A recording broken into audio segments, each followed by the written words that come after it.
And I believe we have Ms. Mendez and Ms. Iglesias. I'm going to ask that you guys please show your video.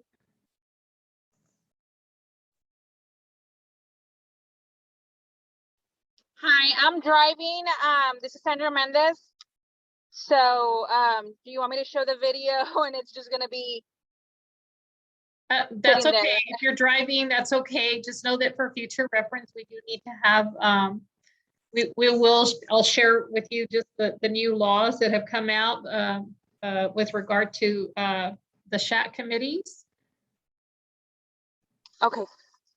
Okay.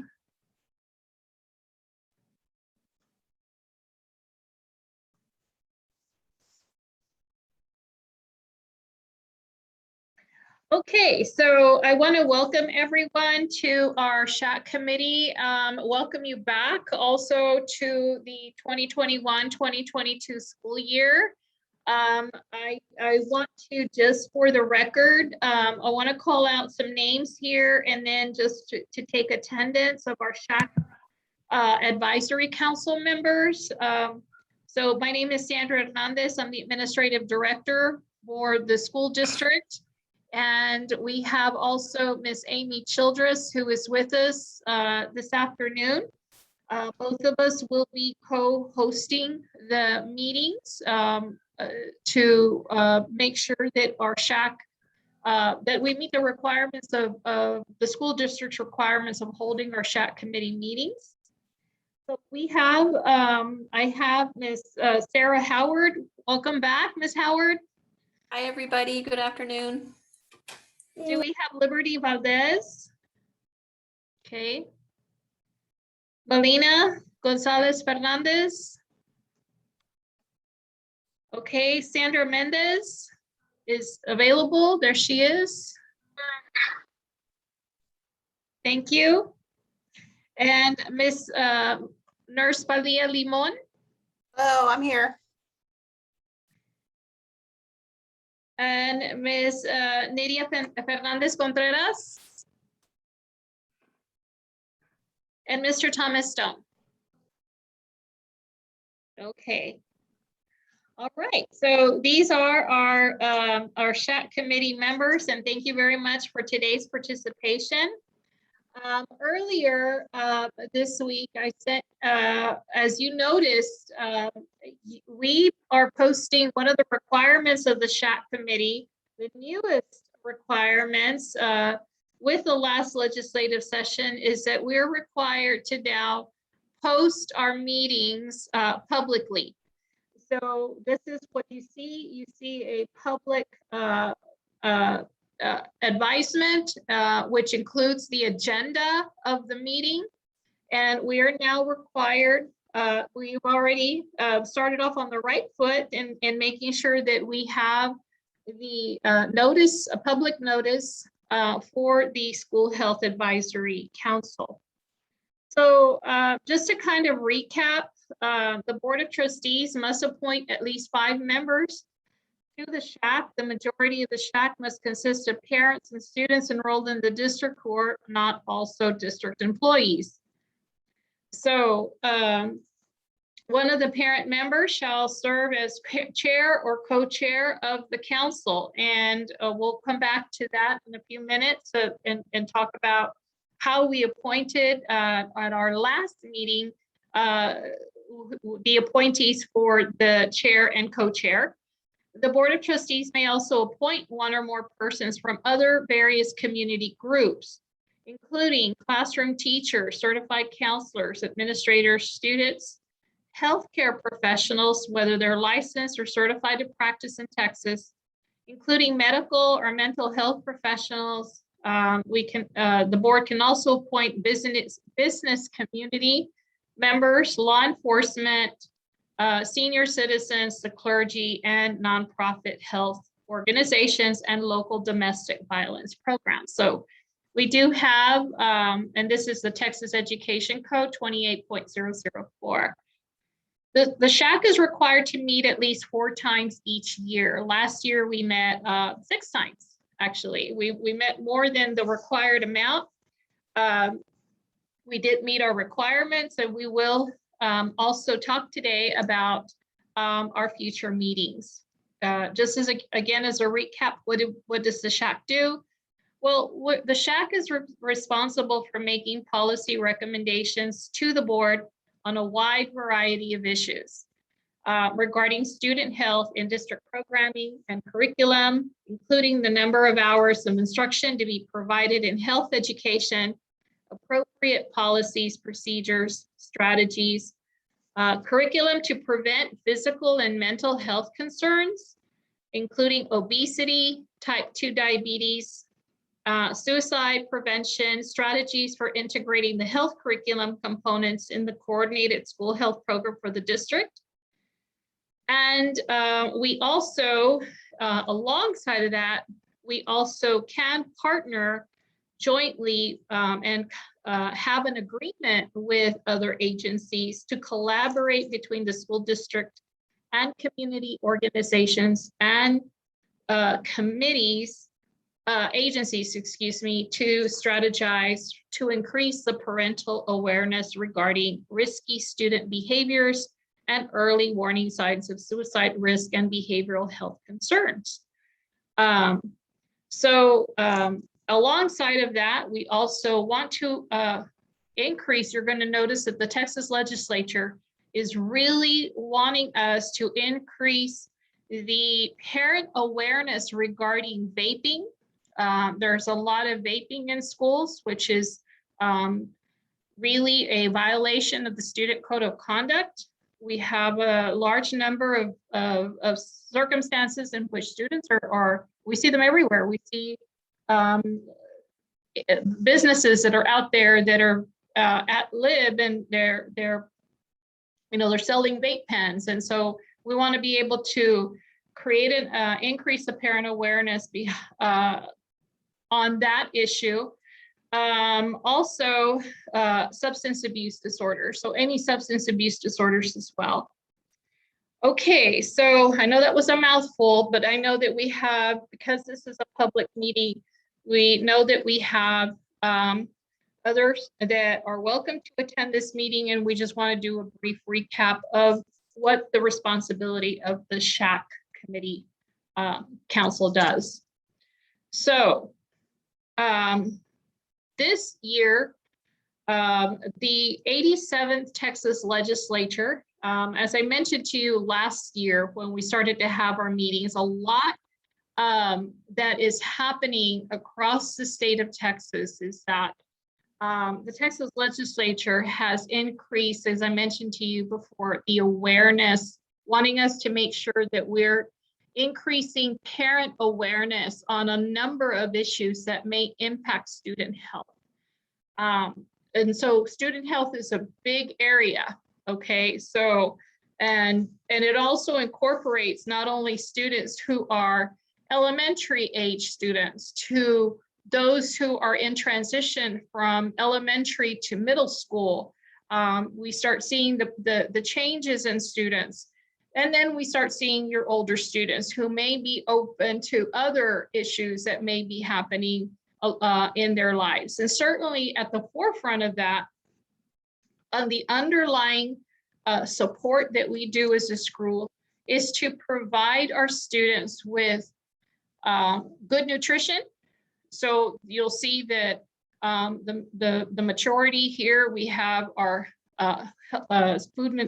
food services are here to be able to answer any questions with regard to, how are we providing the best nutritional services for our kids? And then the other one is physical education. And so you're going to see some huge changes this year, or some new requirements, if you will, that relate to school health and student health. So in 2021, it was such an eventful summer for the Texas legislature that they actually met 3 times. And they're still meeting. They're still meeting and discussing different issues. But so far, the Texas legislature passed House Bill 1525. So 1525 means that we need to be able to provide more public access to SHAC so that we increase the requirements of the districts that offer human sexuality instruction. So the education code basically tells us that our districts must provide notice to parents whenever a school district is going to make a decision regarding whether we will be providing human sexuality instruction to students.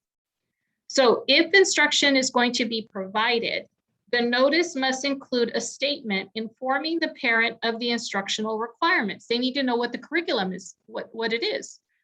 So we must provide a detailed description of the content of the instruction. What does the instruction include?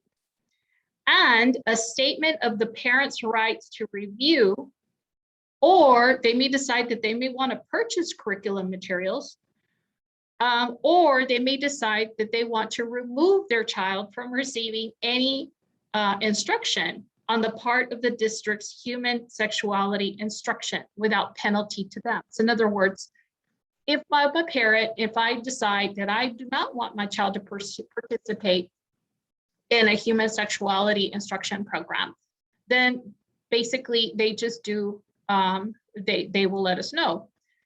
In the past, this is nothing new. In the past, we've always given parents a letter consenting. This time, the change is the letter is for the parent.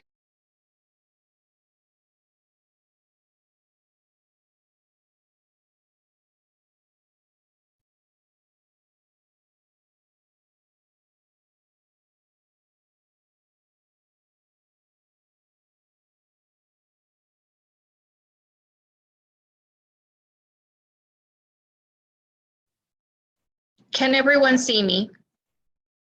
Yes. Okay, I'm not seeing, I apologize for that. It looks like I just completely went offline. So I'm waiting for my system to load up. I'm not seeing everyone's picture yet, video. As I continue, I'm going to go ahead and continue basically is that just a recap of what I just Not said. moving or anything. Can you all hear me?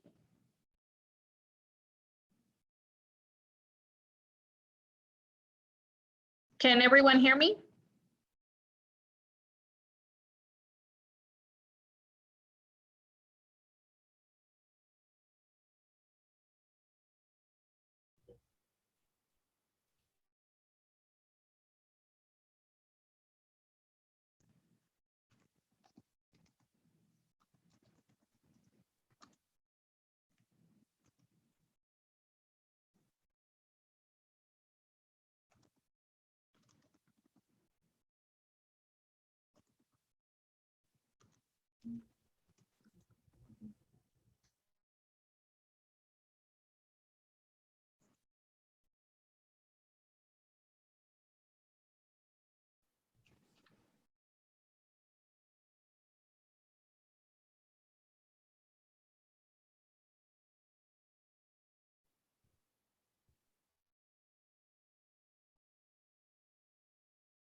And I'll just kind of recap very briefly what we covered. Basically, so the Texas legislature this summer mentioned that House Bill 1525, the big change here is parents are now needing to opt in instead of opting out. So they opt in if they want their child to participate in a human sexuality instruction program. Why the difference? Well, the reason being is that most parents, when they see a form, they'll look at a form and they'll say, okay, yep, let me sign through it, but not necessarily really read through it and understand what it is that they're receiving.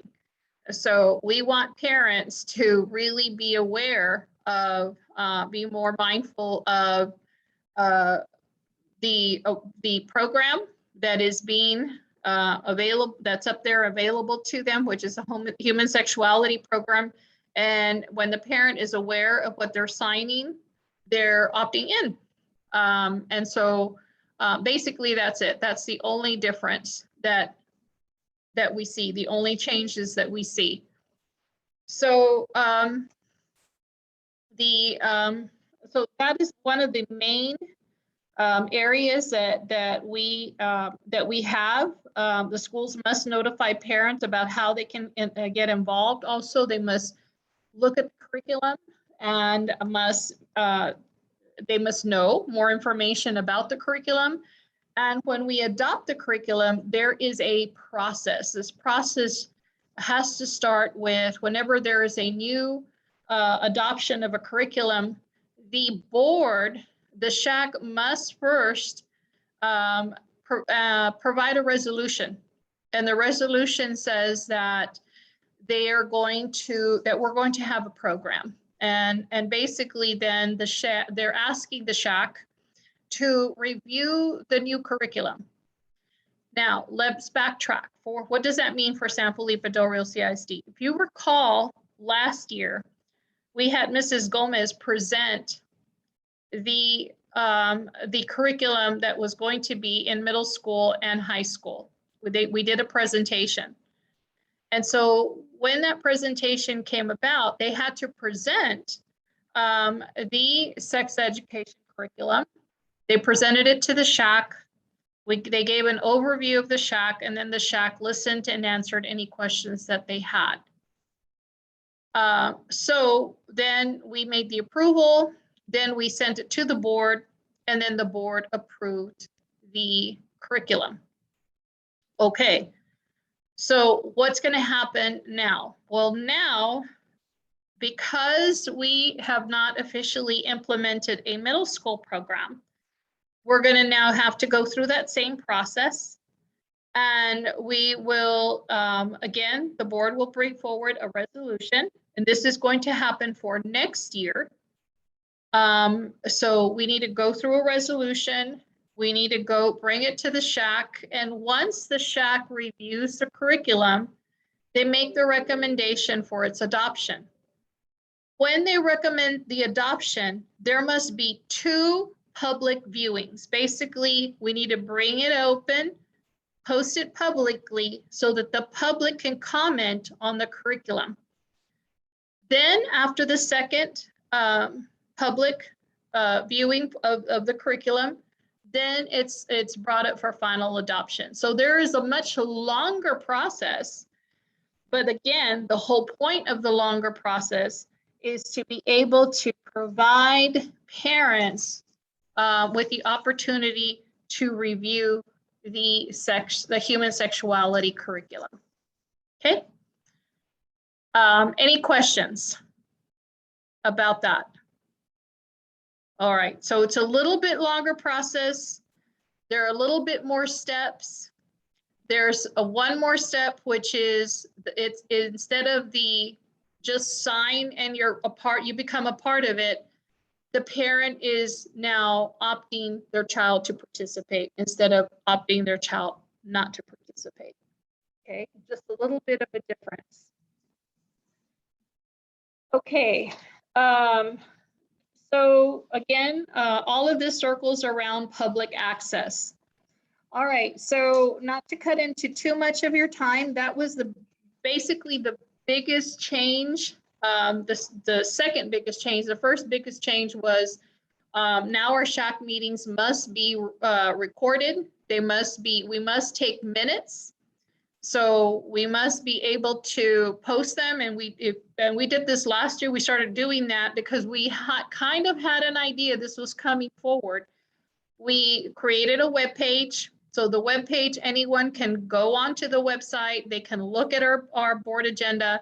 They can now look at the Zoom meeting, and they can watch to see what our agenda was and what was the discussion with the SHAC group. Again, and it's just about more public participation. As we move forward, and I want to go back to my notes. I didn't call out Esme, Mesa and Esme. You are part of our committee, and I noticed that you are here, so welcome aboard. Welcome. Thank you. Again. Claudia Lopez did email me and sent me, she does have a conflict.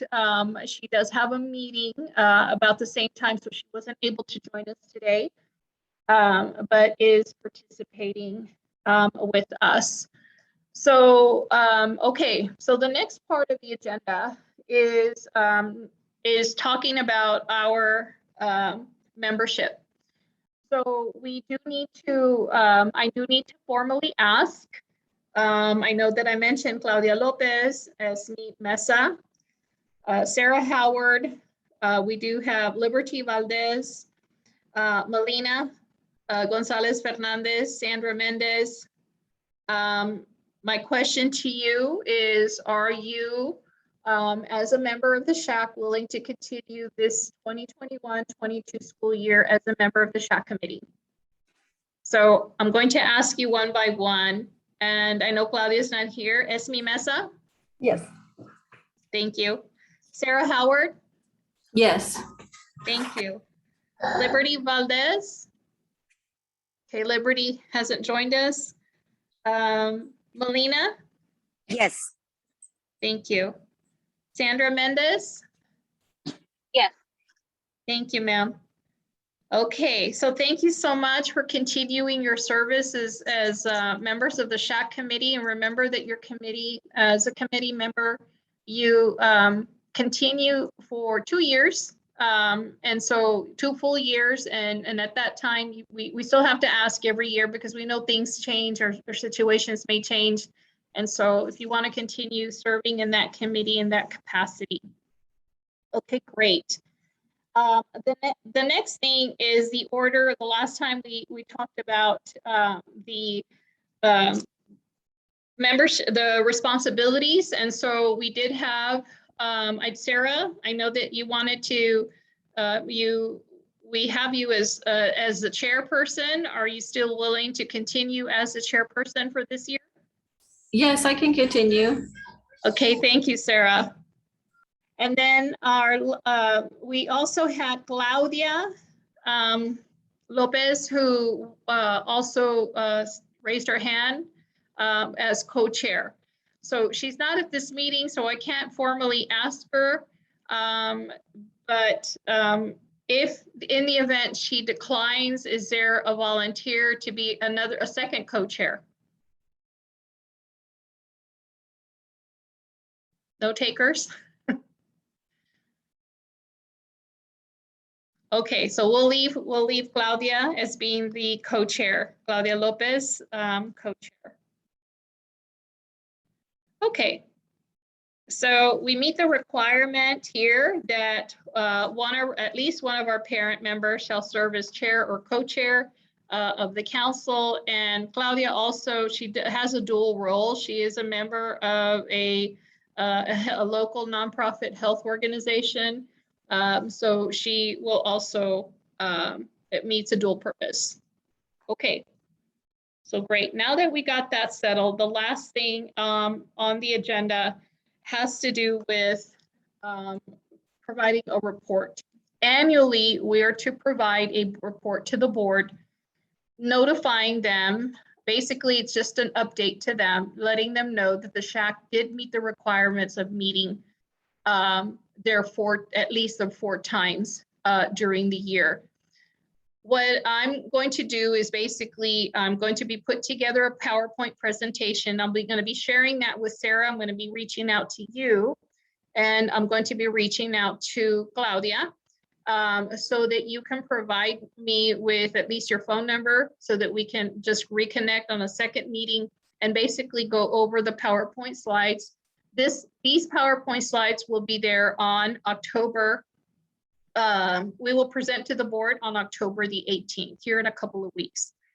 Basically, we just present to the board that we met the requirement of meeting 4 times a year. We will do a very quick recap as to what we talked about during those meetings, what was a point of discussion. And for everyone's, just so you know, we covered the law. We started brand new. We started with the new policy. We created a health wellness plan. And we got to the point where we were going to do an assessment, and then we stopped. So because there was a question that came forward, and I'm not sure if Ms. Mendez, if that was you or if it was someone, I can't remember which of the members came forward and said, how do we assess our food services? Do we assess it as a SHAC committee, or are we asking our parents to assess food service or provide a survey to see how we're doing? So that question came up, and so I want us to bring that full circle. So number one, obviously, because of COVID, we didn't have everyone participating in school. Now that we're back to school at 100%, my question to the SHAC committee is, do we want to wait on providing an assessment of food services and providing a survey to parents and provide it during this year as opposed to something that should have happened last year? Is any questions or feedback? So can you restate the question? Yeah. Should we wait? So, right. So the last time when we met, the very last meeting, there was a discussion of issuing out a survey to parents and also us doing an evaluation of the food service program. Well, the circumstances were different because everyone was virtual. And so I think the question came up, like, how can we really assess if we're doing things virtually right now, and how could we really assess the food service program in its entirety? Because here we are, not fully, we're doing everything virtual.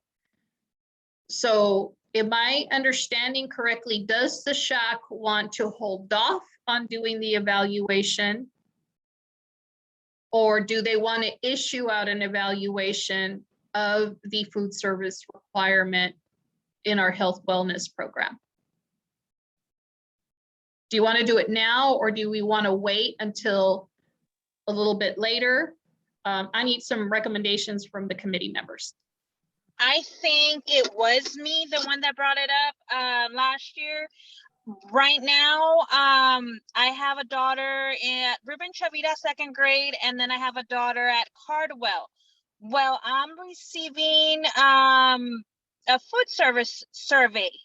So I don't know where that's coming from, but I can't open it. We've been having issues trying to open it and for me to complete the survey. So I don't know if that's part of the SHAC as well, or if that's just Cardwell doing it. So there are two, actually. And let me tell you why. You're going to see two. You're going to see one for Cardwell because it's a federally funded program. Okay. So they're going to have some surveys that will go out to parents just because of the nature of that program. But in addition to that program, our school district, our SHAC, had agreed upon when we looked at our wellness that we were also going to evaluate, how are we doing? Are we meeting what we said we were going to do in our wellness program when it pertains to food services? Did they meet everything that they said that they were going to do in terms of their reaching out and being able to teach health and nutrition and teach, all of those little goals that they had? So theirs is a different evaluation. If you think we need to come back and revisit the evaluation, we can. I just need guidance from the committee to decide what are our next steps. Should we bring the wellness plan back to the committee so that the committee can get a refresher on those goals and then do the evaluation later? Or do you think you just you're ready to do an evaluation? If we would hold on to it, it would be this whole school year. We would have time the whole school year to revisit and do the survey and then apply it for next year? Exactly. It's entirely up to you. But I believe I'm going to ask now Ms. Childress. Amy, I don't know if there is a requirement that we need to submit this year. Is there anything that we need to submit? Not that I'm aware of, no. No. It's okay. So there's no time-bound requirement right now. But if our committee says, let's look at what those goals are, if you guys decide we want to wait. Well, let's look at what those goals are. Let's study it more. Let's start now, because now that we're right at the beginning of the year and now everyone is back at school, we can monitor certain things and then we can complete an evaluation. If this is how you believe, then we can go that direction.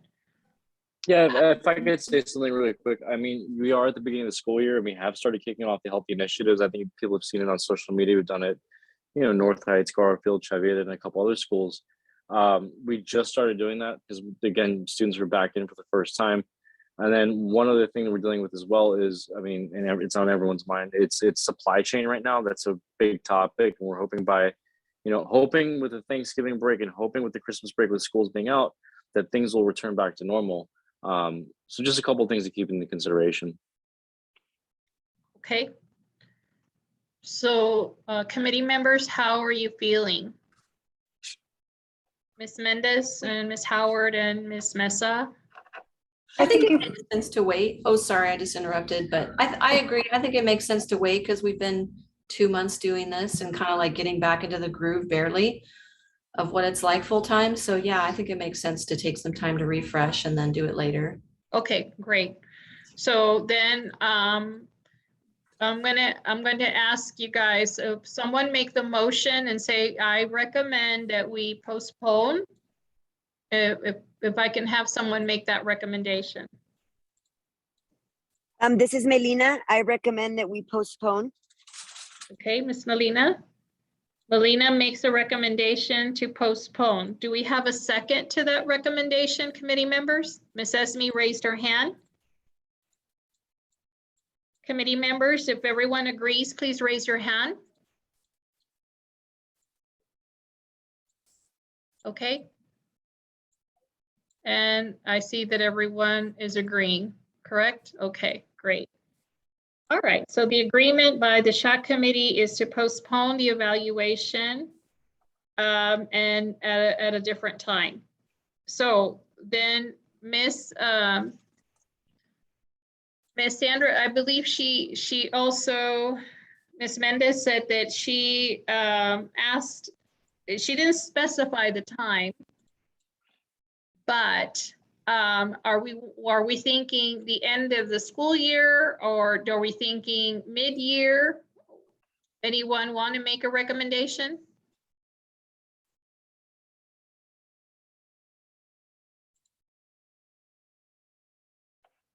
Is there a time that you think that would be appropriate? I think after the new year, maybe review it this fall, winter. Right. And because I think during the holidays, maybe you might not get a good return or response rate. So maybe after the new year, people are back in the swing of things before spring break. Okay.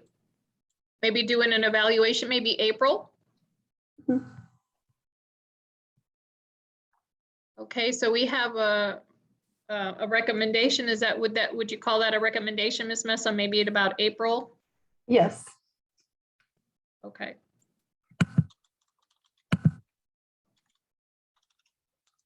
Okay, great. All right, so we are going to postpone. We're going to go over. That'll be at least our first topic on the agenda when we come back. Now it's a question of us making some decisions. We do need to come up with 4 meetings, at least 4 required meetings during the course of the year. So when we first started to do this, I think Fridays were the dates that we kind of stuck with. I'm going to ask the committee members, you guys let us know what are some dates. If I can have Ms. Howard and Ms. Esme and Melina and Ms. Mendez. Your mic is really low. I'm not able to hear anything. You're not able, okay, let me try to see if I can wake. Can y'all hear me better? Is it Yes. better? Okay. So my question is, we need to make a decision on 4 required meetings for this year. This counts as meeting number 1. So do we have any recommendations from the council? They have to be done from now until May? Correct, from And now so until, so three we more have, meetings from now until May? right. Do we have any suggestions from the committee members on some dates? Maybe early December? Okay, Yeah, December 3rd would be the first Friday in a couple months from now. okay. December 3rd, We do December 3rd. Could we possibly meet earlier? That's the same day as the Christmas parade. So I'll be tied up in the afternoon. It wouldn't be Are a- they gonna be through Zoom? Because I have a swim meet that day. I have a swim competition that weekend. well, let's take one step at a time. So let's first make a decision on whether December the 3rd is a good day to meet, committee. Do we agree? And then there was a second question to that, is that could we meet at an earlier time? Is there a specific time of the day that would be easier for every committee member? And I'm speaking to the parents and the business people, so If it's December 3rd, anytime before noon would work best for me. anytime before noon, and that's a Friday. Yes. So let me ask, Melina, are you okay That's- with That's fine Yes. with me, before noon. Miss Sarah? Yeah, that's good with me too. Okay, so if we were to do this at 11 o'clock in the morning, from 11 to noon? Should we move That's our fine. meetings from 11 to noon then? Honestly, for me at least, it'd be better because at this time we're running into school pickup time. Yes, Yes. it's different, right? Yeah. It's not like we're at home anymore, correct? Okay, so let's try 11 to noon. Okay, so we had that, just to make sure, show of hands. 11 to noon, we see 2, 3, Sarah, there you go. All right. So that's what we'll do. We'll keep 11 a.m. Our meetings are going to be from 11 to noon. And this one is a Friday. Do we want to keep Friday meetings? Okay. Yes. The next step is. Yes, that's fine. Do we want our meetings to be via Zoom? They can be in person if we wanted to make them in person. Zoom works fine for me. Is it convenient? You think that, okay. All right. So just Yes, that's again, fine. one more. All right. I just want to make sure, just with a show of hands, if everyone is agreement. Okay, we'll keep the Zoom meetings 11 a.m. to noon. All right, so let's pick a different date. So December the 3rd is day 1. I mean, meeting number 2, actually. So now we have 2 more meetings to think of. Should you want to think of the spring semester? Maybe before spring break? Okay, Like in March sometime? any recommendations? So we have a recommendation for March.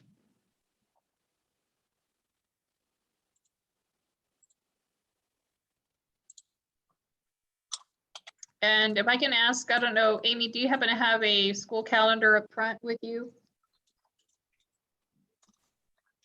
No, let me pull, so I can pull it up.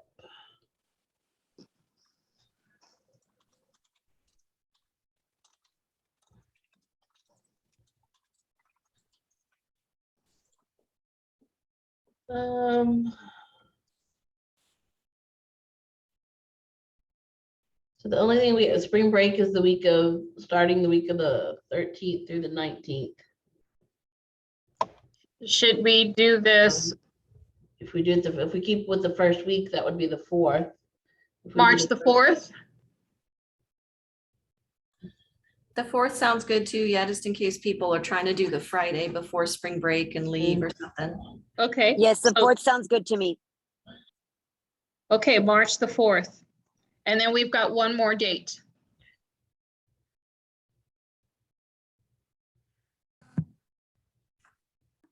Maybe in May then, right before school ends, the first week or something before everybody starts getting busy with graduations and parties and all that stuff.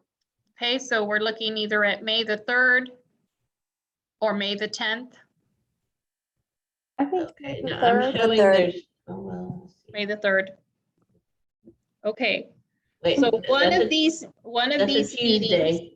I'm sorry. May the 3rd is a Tuesday. May 3rd is a Tuesday. Okay, I'm looking at the wrong. And there's, it looks like there's testing all that week. Well, I mean, I know it won't interfere with us, but I know some of the teachers. So, okay, I'm sorry. May the 6th. I was looking at June. May the 6th is everyone okay with May the 6th? Yes. All right, so one of these dates Now, in, that's star testing. Will that bother Alda or Nydia? it will. And yeah, the 6th and the 13th, it looks like are star testing. And then the 20th, the last day of school. So Can we move it could, to March instead? Maybe the first week in March? Because this. We already have one in March, right? yes, we I have mean- March the 4th. Oh, I'm sorry, in May or April. In April, maybe the last week of April or something. Last week of April. The last week of April is April the 29th, Uh-huh. just right before testing happens.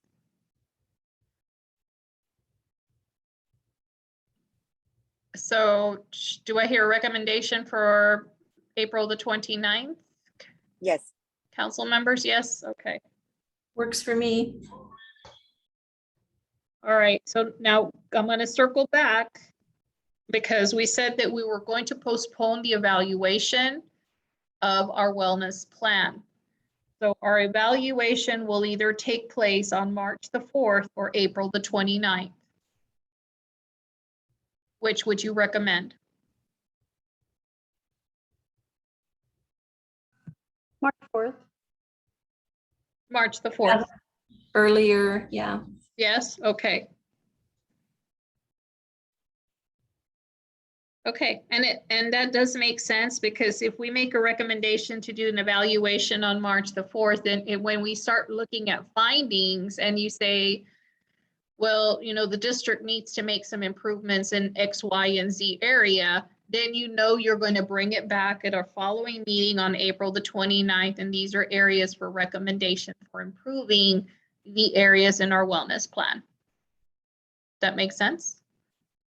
Plus, between here and there, if there's some recommendations that happen during our next meeting, like in December the 3rd, I will bring the plan forward so that we can look at our plan. If there's anything that comes to mind during when we look at our plan and we're saying, you know, now that we're back to school, maybe there's a recommendation that you have that you want to add to the plan.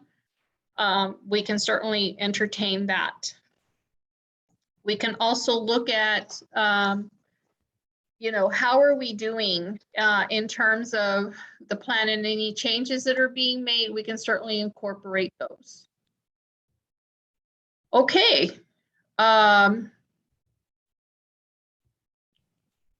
Are there any questions? Are there any questions to the meeting, to any of the things that we covered? And I believe Sandra, we got Sandra back. Ms. Mendez, are you back? I wonder if she can hear us. Ms. Mendez? Okay, she may be having some difficulty, and I want to apologize again for the technical difficulties that we had right at the very beginning, but I believe if there's any other questions from the council members, I really appreciate your service and you being able to work with us again one more year so that we can take a look at our plan, and we will certainly be in touch and we will talk to each other and just kind of look and learn together and see how we can make the best improvements for school health. There are changes that we're going to be talking about, but I'm going to reserve those with our next meeting in December, and we'll talk about those in much greater detail. Okay. All right, so I think we made it just right under the hour. So I want to thank you again for your time. And I appreciate everything that you do. You guys stay safe. Have a great weekend. Thank you. You too. Good Bye-bye. weekend. Bye, guys. Bye.